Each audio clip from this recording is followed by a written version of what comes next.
A committee chooses a site for a proposed new Lee County jail. WCBI's Allie Martin has details on the location and the next step in this long process.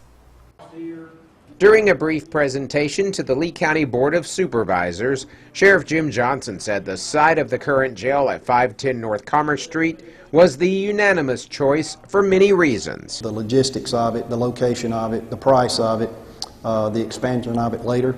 The current 200-bed jail would be demolished and the new 400 to 500-bed facility would be built in several stages. In this photo, the yellow portion represents the new jail at the current property. The layout is similar to the Hancock County Public Safety Complex in Bay St. Louis, which was recently visited by the Site Selection Committee. Additional acreage at the North Commerce site is owned by the Community Development Foundation and is available.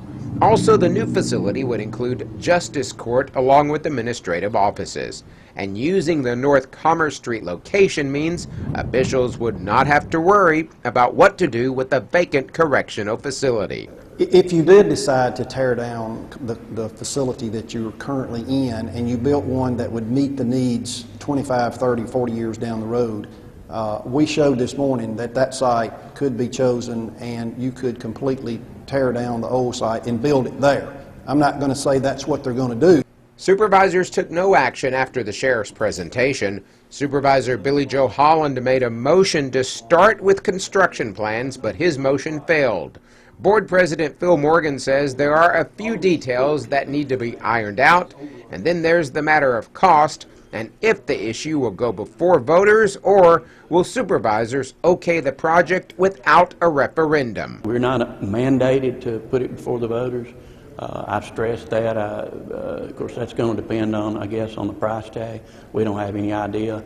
The one we looked in Hancock was about a $30 million project, but they had purchased 52 acres of land. Next, supervisors will decide on the site recommendation.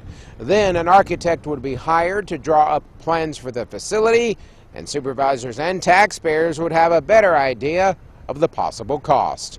In Tupelo, I'm Allie Martin, WCBI News. Tupelo Councilman Buddy Palmer was at the meeting and says he's pleased the jail would remain in the city limits. The Lee County Jail houses inmates for law enforcement agencies in the county.